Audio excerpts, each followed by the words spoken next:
Hi friends, welcome. சிறுகடிக்க ஆசை serial இன்னைக்கு எபிசோடில் வரக்கூடிய சுவாரஸ்யமான சீன்ஸ் பற்றி பார்க்கலாம். மொத்தம் அவரோட ஃப்ரெண்ட்ஸ்கிட்ட பேசிகிட்டு இருக்கிறாரு. அவரோட ஃப்ரெண்டு சொல்கிறாரு, கடைசியில் நீயும் கோவிலில் போய் வட்டி கொடுக்க ஆரம்பிச்சிட்ட பார்த்தியா அப்படின்னு கேட்குறாரு.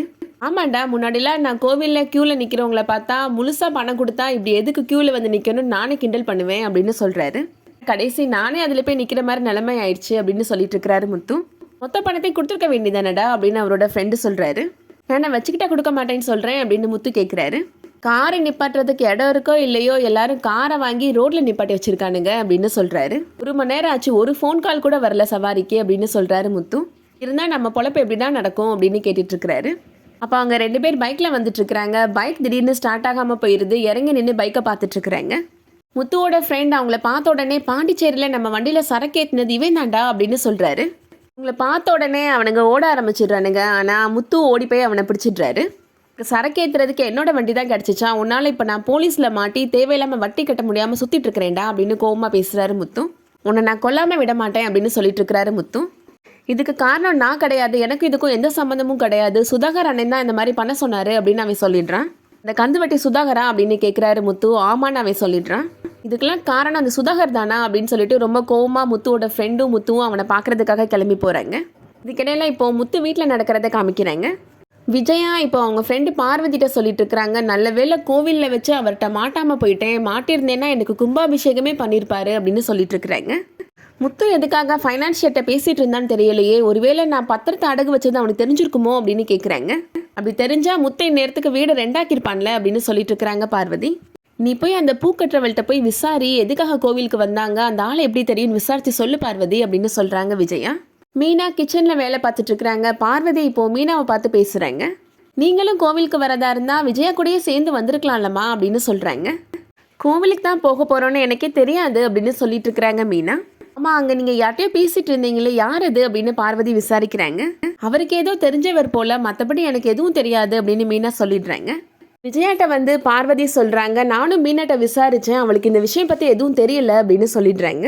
இதுக்கிடையில் மனோஜ் ரோகிணி 2 பேரையும் காமிச்சிட்டு இருக்கிறாங்க. மனோஜ் ரோகிணிகிட்ட கேட்குறாரு, இன்னைக்கு கோவிலில் நீ என்ன வேண்டிக்கிட்ட ரோகிணி அப்படின்னு கேட்குறாரு. அதெல்லாம் வெளியில் சொன்னால் பழிக்காது அப்படின்னு சொல்லிட்டு இருக்கிறாங்க ரோகிணி. என்கிட்ட சொல்கிறதுக்கு என்ன, அதெல்லாம் சொல்லு அப்படின்னு கேட்டுட்ருக்கிறாரு மனோஜ். அதெல்லாம் கடவுளுக்கும் எனக்கும் உள்ள டீலிங், அதை பற்றிலாம் நீங்கள் கேட்கக்கூடாது அப்படின்னு ரோகிணி சொல்லிட்டு இருக்கிறாங்க. உனக்கு அவர் தான் முக்கியமா அப்படின்னு சொல்லிட்டு ரொம்ப டல்லாகிடுறாரு மனோஜ். ரோகிணி சொல்கிறாங்க, இதுக்கெல்லாமா நீ கோச்சுப்ப அப்படின்னு கேட்குறாங்க. எல்லாரும் நல்லா இருக்கணும், உனக்கு நல்ல வேலை கிடைக்கணும், பார்லர் நல்லபடியாக ஓடணும்னு தான் வேண்டிக்கிட்டேன், மற்றபடி வேறு எதுவும் இல்லை அப்படின்னு சொல்கிறாங்க ரோகிணி. மனோஜ் ரோகிணிகிட்ட சொல்கிறாரு, உன்னை பற்றின எந்த விஷயமும் எனக்கு தெரியாமல் இருக்கக்கூடாது, நமக்குள்ளே எந்த ரகசியமும் இருக்கக்கூடாது ரோகிணி அப்படின்னு சொல்கிறாரு. நானும் உன்கிட்ட எல்லா விஷயங்களும் ஷேர் பண்ணுவேன், எதுவுமே மறைக்க மாட்டேன், நீயும் அப்படி தான் இருக்கணும் அப்படின்னு சொல்கிறாரு. அதை கேட்ட உடனே ரோகிணி ரொம்ப கில்ட்டியாக ஃபீல் பண்ணுறாங்க. ஓகேன்னு சொல்லு ரோகிணி அப்படின்னு மனோஜ் சொல்கிறாரு. ரோகிணியுமே சரி அப்படின்னு சொல்லிட்டு இருக்கிறாங்க. அப்போது விஜயா அந்த ரூமுக்கு வராங்க. நீயும் இங்கே தான் இருக்கிறியா மனோஜ், நீ வெளியில் போயிருப்பான்னு நினச்சேன் அப்படின்னு சொல்கிறாங்க விஜயா. அது ஒன்றும் இல்லை ரோகிணி, ஃபைனான்ஷியர்கிட்ட பணம் வாங்கினோம்ல, அதுக்கு வட்டி கட்டணும் அப்படின்னு சொல்கிறாங்க. வட்டி கட்டுறதுக்கு உன்ட்ட பணம் இருக்குதாம்மா அப்படின்னு கேட்குறாங்க. இந்த மாதம் கல்யாணத்துக்கு செலவாயிடுச்சு ஆண்டி அப்படின்னு சொல்லிட்டு இருக்கிறாங்க ரோகிணி. வேணும்னா என்கிட்ட 10,000 ரூபாய் இருக்குது, அது கொடுக்கட்டுமா ஆண்டி அப்படின்னு கேட்குறாங்க. அது மட்டும் வட்டி கட்டுறதுக்கு பத்தாதுமா அப்படின்னு சொல்லிட்டு இருக்கிறாங்க விஜயா. கையில் போட்டிருக்க வலையில் கழட்டி கொடுக்குறேன் ஆண்டி, இதை நீங்கள் அடகு வச்சுக்கோங்க, பத்தலைன்னா விற்றுருங்க ஆண்டி அப்படின்னு சொல்கிறாங்க. ரோகிணி வலையில் கலட்ட ட்ரை பண்ணுறாங்க. ரொம்ப டைட்டாக இருக்கா ஆண்டி அப்படின்னு சொல்லிட்டு இருக்கிறாங்க. நான் சோப்பு போட்டு கலட்டி எடுத்துகிட்டு வரேன் ஆண்டி அப்படின்னு சொல்கிறாங்க. மனோஜ் சொல்கிறாரு, ஏன் வலையிலலாம் கழட்டிட்டு இருக்கிற, அம்மா அதுக்கெலாம் சம்மதிக்க மாட்டாங்க அப்படின்னு சொல்லிட்டு இருக்கிறாரு. நம்ம கல்யாண செலவுக்கும் பார்லருக்கும் தானே ஆண்டி பணம் வாங்கினாங்க, நம்ம தானே கொடுக்கணும் அப்படின்னு ரோகிணி சொல்லிட்டு இருக்கிறாங்க. பரவாயில்லம்மா, நான் எப்படியாவது அட்ஜஸ்ட் பண்ணிக்கிறேன், நீ வலையில் கழட்ட வேணாம் அப்படின்னு சொல்லிடுறாங்க விஜயா. ரோகிணி மனோஜ்கிட்ட சொல்லிட்டு இருக்கிறாங்க, சீக்கிரமாகவே நீ ஏதாவது ஒரு வேலைக்கு போயிரு அப்படின்னு சொல்லிட்டு இருக்கிறாங்க. அப்போ தான் உனக்கு இந்த குடும்பத்தில் ஒரு மரியாதை கிடைக்கும் அப்படின்னு சொல்லிட்டு இருக்கிறாங்க. பார்வதி விஜயாட்ட அவள் தான் வலையில் கழட்டி கொடுத்தால வாங்கியிருக்க வேண்டியதானே அப்படின்னு கேட்குறாங்க. ரோகிணி அப்பா திடீர்னு மலேசியாவிலேருந்து வந்தாருன்னா ரோகிணியோட கழுத்து கையில் நகை இல்லாமல் இருந்தால் நல்லா இருக்காதுல்ல அப்படின்னு சொல்கிறாங்க விஜயா. எப்படியாவது சமாளிச்சுக்கிறேன் அப்படின்னு சொல்லிடுறாங்க. இதுக்கிடையில் முத்து சுதாகர் இருக்கிற இடத்துக்கு போயிடுறாரு. நீ தான் என் காரை மாட்ட வச்சியாடா அப்படின்னு கேட்குறாரு. என் மேலே கையை வச்சுட்டு நீ ஜாலியாக சுற்றிட்டு இருக்க முடியுமா அப்படின்னு அந்த சுதாகர் சொல்கிறாரு. ஆசையாக வாங்கின காரை இப்படி அக்கக்கா பிரிக்கி வச்சுட்டேடா அப்படின்னு முத்து சுதாகரை அடிக்கிறாரு. 2 பேருக்கும் இடையில இப்போ சண்டை வந்துடுது. அந்த சண்டையில் சுதாகர் முத்துவோட தலையில் கட்டையை வச்சு அடிச்சிடுறாரு. முத்துவோட தலையிலேருந்து இப்போது ரத்தம் வர ஆரம்பிச்சிருது. சுதாகர் அந்த இடத்துல இருந்து ஓடுறதுக்கு முயற்சி பண்ணிட்டு இருக்கிறாரு. ஆனால் விடாமல் முத்துவுமே துரத்தி ஓடிட்டு இருக்கிறாரு.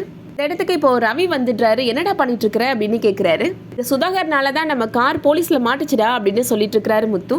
நீ ஹாஸ்பிட்டல் வா, தலையிலேருந்து ரத்தம் வந்துட்டு இருக்கு பாரு அப்படின்னு ரவி சொல்கிறாரு. வரையா இல்லை அப்பாவுக்கு ஃபோன் பண்ணி சொல்லட்டுமா அப்படின்னு கேட்குறாரு. ரவி முத்துவோட ஃப்ரெண்டுகிட்ட சொல்கிறாரு, நீங்கள் காரை எடுத்துகிட்டு வந்துருங்கண்ணே, நாங்கள் பைக்கில் போனால் தான் சீக்கிரம் போக முடியும் அப்படின்னு சொல்கிறாரு. அதோட இன்னைக்கான எபிசோட் முடியுது. அடுத்ததான் என்ன நடக்க போகுதுன்றதை வெயிட் பண்ணி பார்க்கலாம். இந்த வீடியோ உங்களுக்கு பிடிச்சிருந்துச்சுன்னா லைக் பண்ணிக்கோங்க. ரெகுலராக இந்த சீரியல் அப்டேட்ஸ்க்கு நம்ம சேனலை சப்ஸ்கிரைப் பண்ணிக்கோங்க. தேங்க்ஸ் ஃபார் வாட்சிங்.